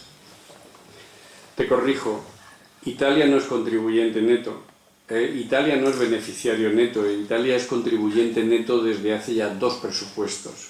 Italia paga. Tiene algunas zonas muy limitadas que se benefician de la parte del Mezzogiorno, pero muy limitadas. Y la política agrícola común, pues al final se está produciendo un fenómeno en las sucesivas reformas que es la adaptación de los europeos a los precios internacionales. Y lo que deberíamos hacer es, si triunfan estas negociaciones de esta zona de libre cambio que se quiere hacer con Estados Unidos, que es una propuesta de Estados Unidos, que básicamente es, te lo resumo, esto es muy importante y no se habla y no se debate y es capital para nuestro futuro como españoles. Obama ha fracasado en su teoría del pivote asiático. Lo único que ha conseguido es que Asia se esté rearmando y estén existiendo conflictos locales por todas partes, desde el mar de Corea hasta el mar de Vietnam. Entonces, en un momento determinado se ha dado cuenta que Estados Unidos es un líder indiscutible en lo militar. Te puede hacer una guerra brillante, aplastarte al enemigo y lo va a conseguir, pero luego administrar la posguerra se está convirtiendo en una aventura que no siempre sale bien. ¿Me comprendes? Entonces se ha dado cuenta que Estados Unidos ya no puede administrar la economía ni las finanzas internacionales. Necesita un aliado natural y ese es Europa. Pero si se hace este gran acuerdo entre Estados Unidos y Europa será un salto importantísimo en la historia. ¿Pero por qué se quiere hacer eso? Porque es un acuerdo fundamentalmente para obligar a China. Este es el resumen. Estados Unidos no puede solo con China. Las economías colosales de Estados Unidos y de Europa juntas probablemente sí. Porque el modelo chino tiene que evolucionar, porque en China ya hay millones y millones de chinos que son clase media y eso incluso en el nuevo capitalismo gestionado por un partido comunista clásico, que es la gran teoría china en este momento, el capitalismo se puede gestionar también desde un partido comunista, incluso ser más eficaz que vuestros banqueros de mierda de Londres, que es lo que se cuentan tranquilamente cuando estás comiendo con ellos. Bueno, pues hasta ahora parece ser que sí, pero han llegado a un tipo de contradicciones internas donde ya hay un ciudadano que no pide solo libertad para circular por internet, sino que esta es la contradicción que se genera siempre en una evolución económica. No es que quiera yo hacer materialismo histórico marxista de viejo cuño, pero creo que es una aportación científica. Se te generan contradicciones que no la puedes soportar. Hago esta pase. Entonces, ¿qué nos va a ocurrir? En Europa no me preocupa el tema de los euroescépticos, que están en esta alianza bien conocida y que es la que me preocupa. Es decir, no me preocupa el gritón de turno del Parlamento Europeo. No me preocupa nada, nada, nada. Pero sí me preocupa que Europa no reaccione. De las pocas ideas brillantes que yo creo que ha tenido la Merkel el último año electoral suyo fue: necesitamos una agencia de calificación netamente europea una vez que esté puesta en marcha la unión bancaria con el supervisor único. Fíjate una cosa, ¿quién ha triunfado después de la crisis en el espacio de machacar a los ciudadanos? Ya que te preocupaba el impacto sobre los ciudadanos. Las 3 agencias de calificación del mundo son todas anglosajonas: Fitch, Moody y Standard & Poor's. Te quitan y te ponen en el mapa. Y si te vas a ver el sistema de información y de opinión pública, el Wall Street Journal, Bloomberg, Financial Times, Economist, me sigues, ¿no? Bueno, pues esos son los que están marcando en este momento un liderazgo de pensamiento en el mundo, que no es pensamiento único. Eso es lo que me preocupa. No que el tío de UKIP diga que esto de Bruselas es una porquería, burócratas, porque lo va a seguir diciendo. Hay otro aspecto mucho más grave en Europa, y es atención con la extrema derecha, racista y xenófoba, que va a condicionar probablemente no el gobierno de Europa, sino los gobiernos nacionales. Porque en mi opinión el análisis que se hace es equivocado. No sé, el tiempo dirá. El pacto está hecho. El señor Schulz, si gana la socialdemocracia en Europa, que puede ganar, será el presidente de la Comisión Europea. Si el señor Schulz no gana, será el señor Juncker. ¿Vale? Si el señor Juncker es presidente de la Comisión Europea, conservador, demócrata cristiano, el sucesor de Van Rompuy, pues será el señor Schulz. ¿Comprendes lo que te digo? Al final es inevitable que los dos partidos mayoritarios, de las dos corrientes que han tenido una visión europeísta, pacten. Porque espero que mis compañeros socialdemócratas no cometan la locura de, por conseguir esto o lo otro, pactar con el Wilmers, el holandés, ¿me comprendes lo que te digo? Y todo esto, porque sería una auténtica locura. Tampoco espero que lo hagan los otros. Pero lo lógico es que, atención al caso español, ciertos vértigos se produzcan cuando las dos familias tradicionales vayan hundiéndose, también va a pasar en Italia, y terceros empiecen a emerger con mucha fuerza. Y a lo mejor este vértigo les llega a fórmulas de entendimiento que hasta ahora no eran implanteables. ¿Vale? Y puede ser esto un fenómeno nuevo, no porque esta gente vaya a mantener esta tendencia de voto, sino porque ese castigo les va a hacer considerar que, oiga, o se entienden ustedes en algunas cosas fundamentales, esto no va a funcionar, también en el tema europeo. Pero luego lo que me preocupa es el condicionamiento de los gobiernos nacionales por movimientos. Una de las cosas que me he quedado perplejo ahora en Milano es, ¿qué pasa con Beppe Grillo? No me pagas así con la cara, no te lo digo para ofenderte como italiano, es un país que adoro, sino simplemente que, bueno, el Beppe Grillo fue la emergencia de un 10, un 11%, parecía que la República se venía abajo, al final es la inoperancia total. Pero eso ha hecho reflexionar mucho a ciertas fórmulas de hacer política allí, vamos a ver. Y por último me preguntaba sobre el tema de... que me has hecho tres preguntas muy amplias. No sé lo que he apuntado aquí. La tasa de abstención de... Pero eso no les va a dar la mayoría en el Parlamento Europeo nunca. Les va a hacer más fuerte. El problema es... Pero bueno, yo creo que no llegarían a eso, que haya un Consejo Europeo de locos que para conseguir cosas, en lo que se llama allí el reparto de cromos, pues se hagan pactos antinatura. Eso se paga, creo yo. Y la situación probablemente lleve al reencuentro de las dos grandes familias ideológicas, lo cual sería bueno, también en el caso español. Cuando digo de reencuentro es que ciertas cosas fundamentales empiecen a tratarse de una manera más sensata, digamos sea. Bien, tengo las dos últimas, tres preguntas y acabamos. José María Soriano. La Unión Europea ha ido evolucionando durante todo este tiempo, el Tratado de Roma, y se han ido incorporando muchos países a ella, y todo se ha ido construyendo en base, como decía antes, al criterio funcionalista, ¿no? Y había un criterio al principio que había surgido como el criterio social para crear, construir esa Europa, los Estados Unidos del mundo, ¿no? A modo de los Estados Unidos de América. ¿Eso la pregunta es esa ahora, ¿en qué estado se encuentra eso? ¿Tiene algún porvenir y en algunas instituciones actuales que funcionan en Europa se habla a menudo de este tema? Sí, mucho. Sí, mucho, pero luego no se defiende en público. Ese es el problema. Sí lo es. Finalmente, a ver, por no ponerme yo particularmente pesado, porque me has hecho una pregunta muy profunda, el problema es ¿qué resuelve las cosas? Porque yo creo que son dos pasos, pero yo los cambio en mi forma de entender intelectualmente el problema. El federalismo decía, hagamos un pacto político y a través del pacto político se resuelven las dificultades y establecemos una estructura federal. La otra vía, que es la que a mí me convence, me ha convencido siempre, pues es la vía funcionalista. Atención, eso sería muy difícil. mejor hagamos estructuras comunes, yo soy estructuralista de mente, de cabeza, y hagamos instituciones comunes y compartamos intereses comunes, que esto nos llevará seguramente en un proceso mucho más lento, pero con fines mucho más consolidados. Eso era el debate. No reniego de la política, yo he tenido mucha suerte en mi vida, he vivido ocasiones únicas gracias a la política, estoy muy agradecido a la política, a mi partido, pero eso no me impide a veces separarme. Y entonces yo soy muy lo debatí en la fundación de Juan Carlos el otro día, que estaba Eduardo Madina, más gente joven, yo soy muy de Norberto Bobbio.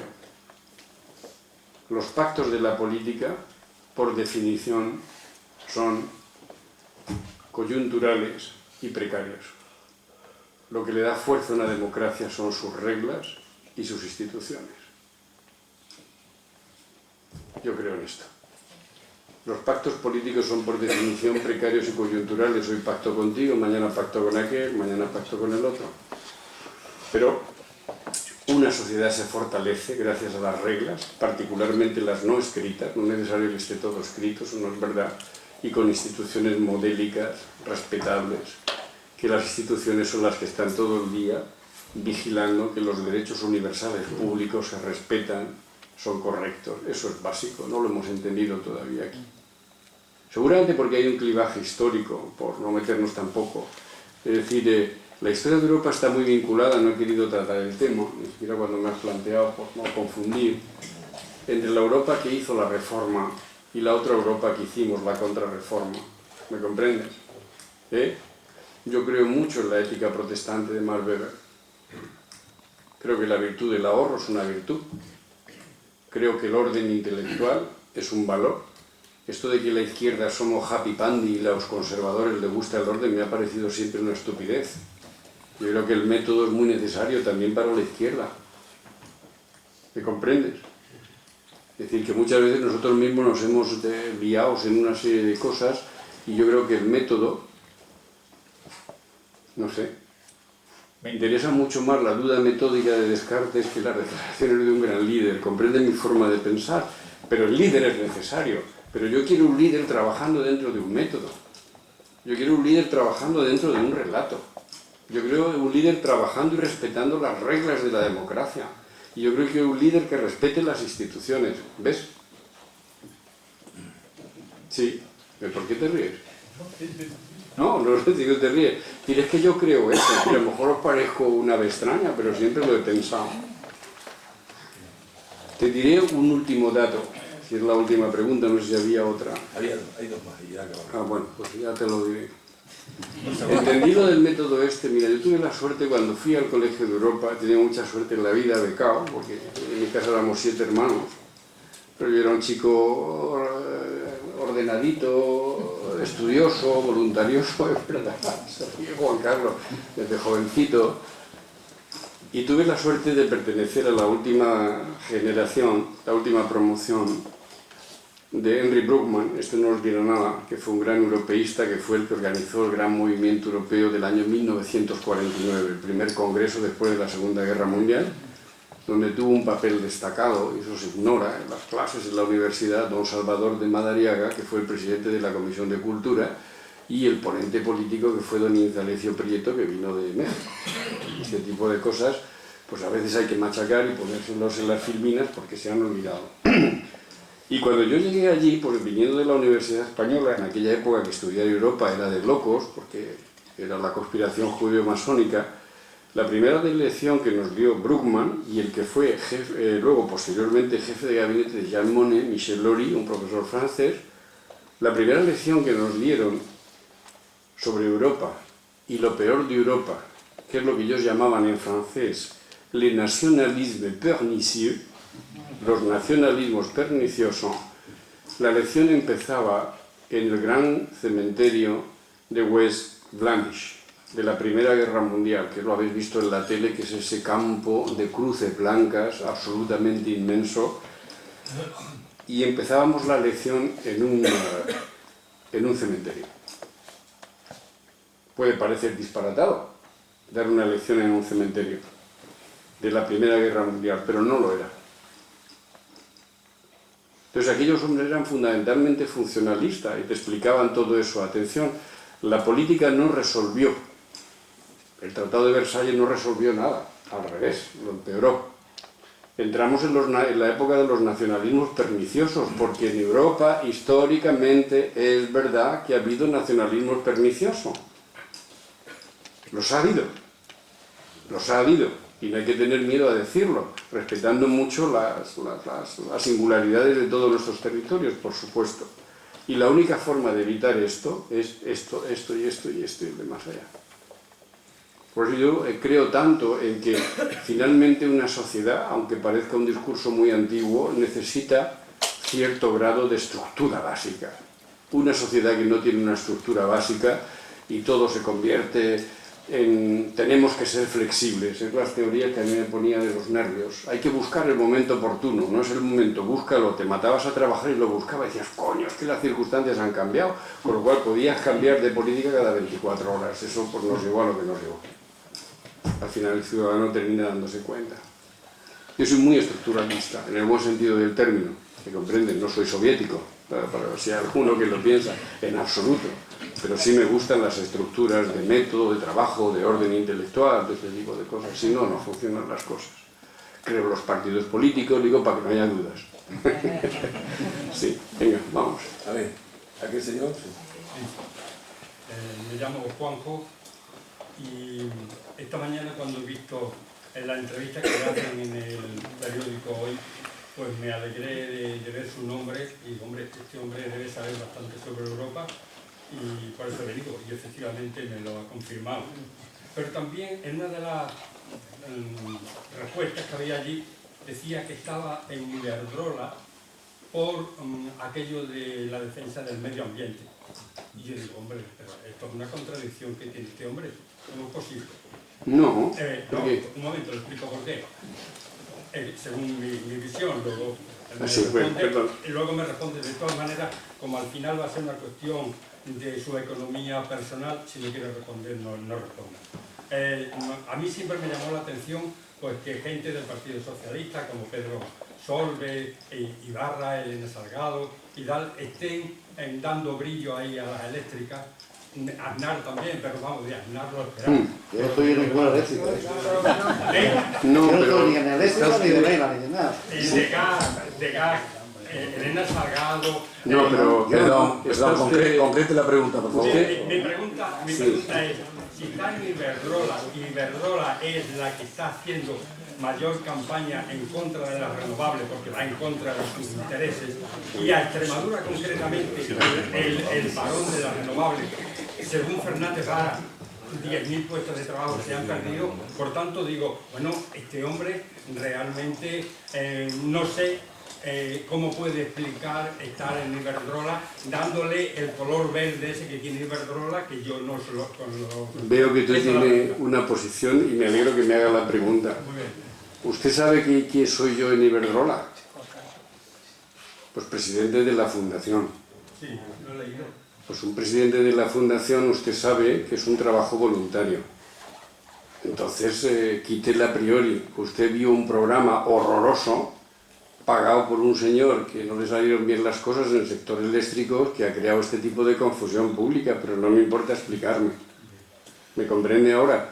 Y yo acepté ser presidente de la fundación, entre otras cosas, porque eso me permitía tener acceso a un presupuesto que yo manejo, que lo dedico a las becas.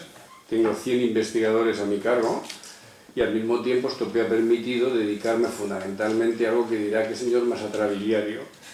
Es, debido a la participación de Iberdrola en el Guggenheim, yo soy miembro del comité director del Guggenheim y me dedico al arte moderno. Pero esto no lo explicaron en La Sexta. ¿Me comprende usted lo que le quiero decir? Por ser claro. Estas cosas no se cuentan, entonces se hicieron ahí una mezcla absolutamente espantosa, al gusto de don Florentino, pero ¿qué le vamos a hacer? Si a él le salió mal la inversión en un sitio, lo hablo con toda claridad porque yo me indigné, oiga, no creo hacer nada malo.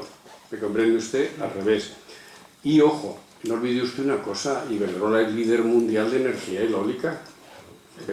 ¿Cómo que sí? Oiga, ser líder mundial de la energía eólica es ser líder mundial de la energía eólica, pero no diga usted un sí pequeño. y de carbón. No, perdónenme ustedes, no tiene usted se lo digo porque esto se hizo un daño horrible. Perdóneme usted, la compra de carbón es obligatoria en España como compromiso de solidaridad con las comarcas leonesas y asturianas. Si no, no se haría central térmicas de carbón. De nuevo, una vez más, ¿podemos hacer energía sin carbón? Por supuesto que sí, pero sepa que usted está condenando definitivamente al cierre todo el norte de León. Claro, si a usted le da igual porque es extremeño, pues hay otra gente que piensa de otra manera. Entonces, ¿me entiende usted lo que le quiero decir? Es decir, no todo es la simpleza con la que está presentando este tema de organizaciones muy simpáticas. Entonces, ¿qué ocurre con el tema de las renovables? Y le doy el dato que tampoco se quiso dar en ese célebre programa. La única energía renovable que hoy por hoy rentable es la eólica, los molinillos, que tienen su nivel máximo de poder colocarse en nuestras sierras porque ya no quedan zonas de corriente de aire. Y es una energía que es intermitente. Es rentable cuando hay viento, cuando no hay, es costosa. Eso se entiende perfectamente bien. ¿Qué es lo que ocurre con las renovables? Que la planificación que se hizo fue tan horrorosamente mal hecha que las renovables en Extremadura, en Castilla-La Mancha y en muchas partes dejaron de ser un instrumento industrial para convertirse en un instrumento financiero. En un momento donde las placas solares, que costaba a 9 o 10 euros el metro cuadrado, ¿cree usted que se hicieron en España? No. Se traían todas de China, que valía a un euro el metro cuadrado. Se forraron los chinos y se forraron los bancos. Porque al final tú ibas con tu permiso que te daban de tener tu huerto solar, ibas al banco y el banco te lo compraba porque tenía una garantía de inversión de 30 años a un interés del 7% cuando el Euribor estaba en el 3%. ¿Ve usted por lo cual no estoy avergonzado? No, es que se hizo rematadamente mal. Y como se hizo rematadamente mal, pues la culpa la tiene el Iberdrola o la culpa la tiene la Troika. No la tiene nadie, la tenemos nosotros por habernos metido en una aventura que era simplemente insostenible. Y ahora se tiene que pagar.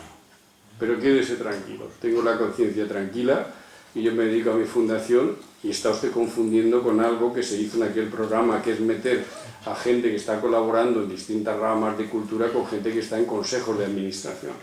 Sí.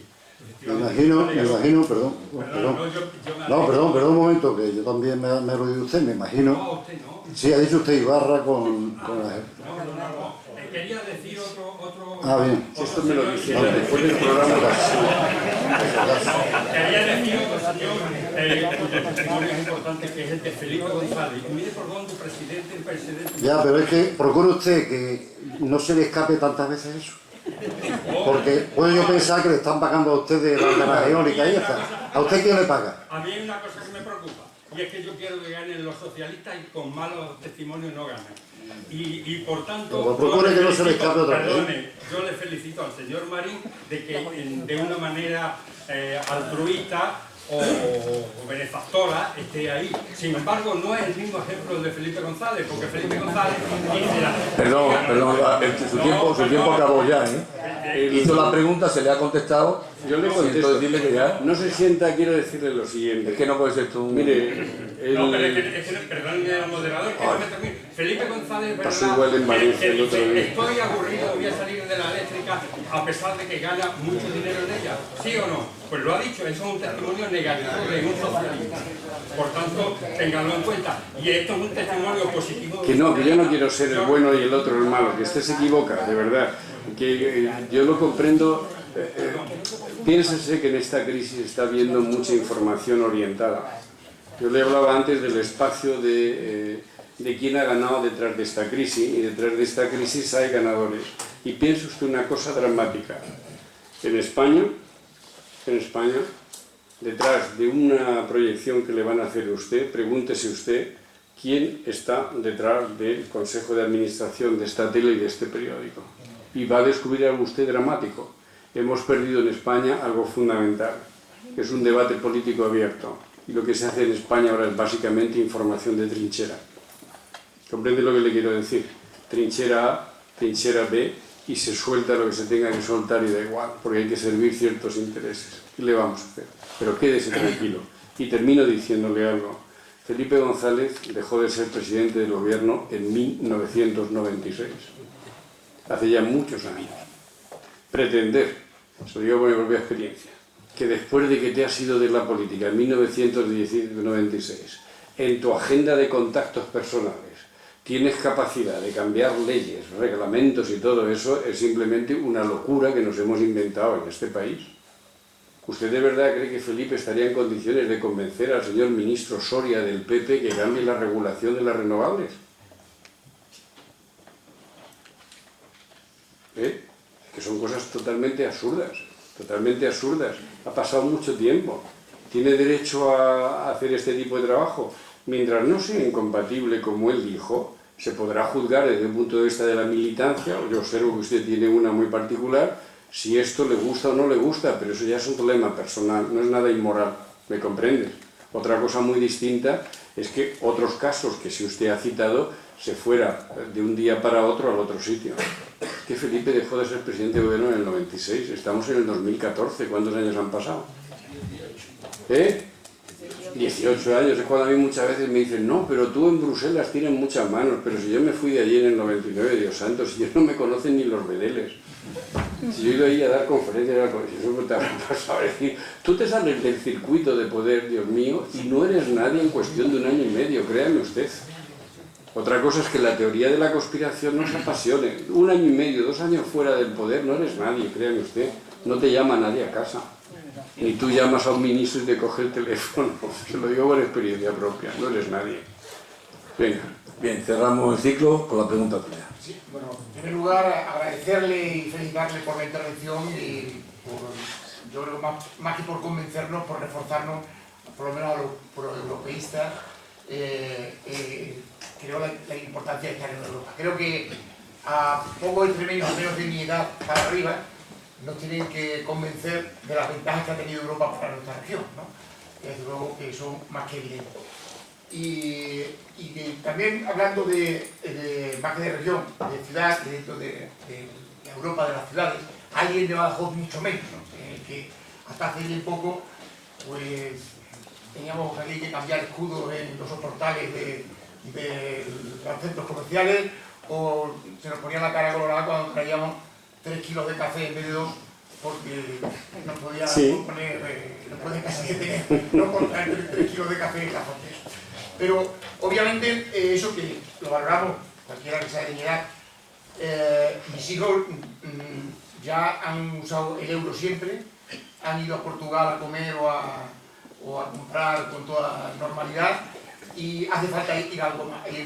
En esa también visión utilitarista que ha dicho para una ciudad como Badajoz, que está en este momento pues, en un proceso, por lo menos ha firmado algunos acuerdos para hacer una eurociudad con Elba. ¿Esto qué puede suponer a una ciudad que siempre ha estado de espalda a su país, a un país además que ha estado de espalda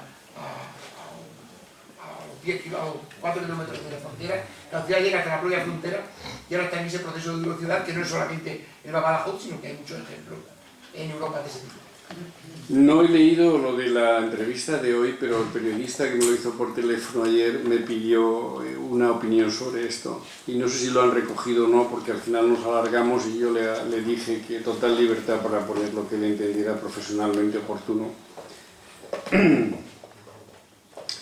De las cosas que creo que no hemos hecho bien, es decir, Extremadura, lo digo con respeto, como mi propia región, Castilla-La Mancha, las regiones del objetivo número 1 han estado siempre haciendo un debate muy interno, muy de mirarse el ombligo, lo digo con respeto, sobre el tema de si vamos a seguir siendo no beneficiarias de los fondos de cohesión. Resumo mucho históricamente, casi de una manera obsesiva. ¿Qué vamos a percibir? ¿Qué no vamos a...? Yo lo entiendo, porque las necesidades serán muchas. En términos globales, lo que no hemos sido capaces de resolver es el reto europeo de aportar un tipo diferente de economía productiva. Entonces, sea lo que te refieres como proyecto, y eso solo puede salir adelante en la medida que empiece a haber en Extremadura y del lado portugués una emergencia de I+D+I. Y esto no es un discurso hecho. Entonces hay que buscar los nichos donde se pueda aplicar este concepto. Si no, va a ser muy difícil y muy complicado. Y esto vale para Badajoz, como vale para otras capitales de provincia del interior de nuestro país. Entonces, aquí se va a tener, yo que sé, los laboratorios, por fijarnos bien en el debate, porque también lo he dicho esto cuando me han invitado a Castilla-La Mancha con toda naturalidad, jamás en Ciudad Real se va a venir a instalar, yo que sé, los laboratorios Merck o GlaxoSmith, no sé si me explico, hay que tener también sentido del límite, pero yo estoy convencido que en estas economías hay nichos de pequeña y mediana empresa, que es lo que hay que poner a empezar a gastarse el dinero y a tener confianza para buscar esos desarrollos. Como tal, seamos realistas. El peso específico del vecino país es el que es. El peso específico del nuestro es el que es. El momento político y económico que vivimos es el que es.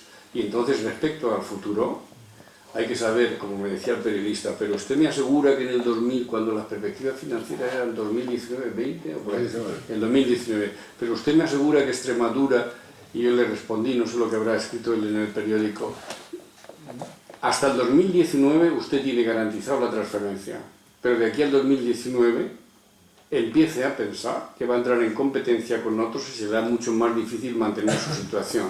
Y le quedan a usted 5 o 6 años, un lustro, medio plazo, para darse, digamos, la capacidad de adivinar dónde está su futuro de competencias.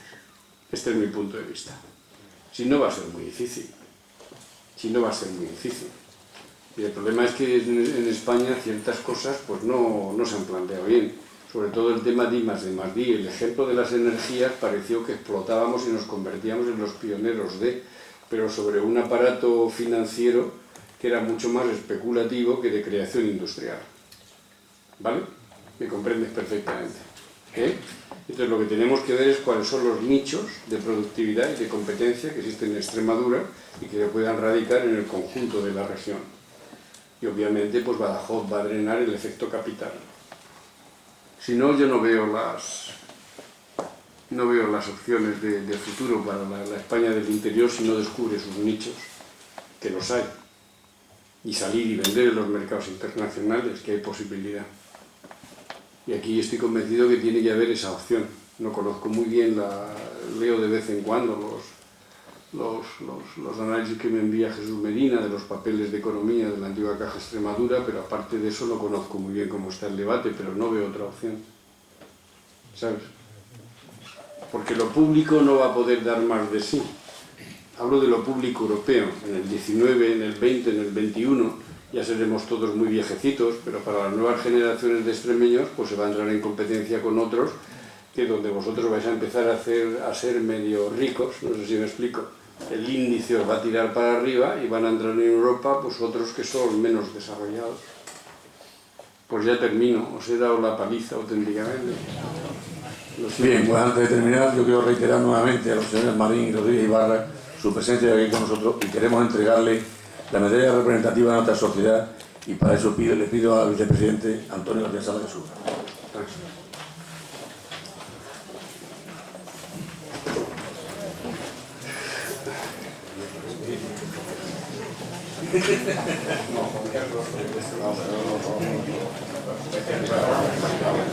Muchas gracias.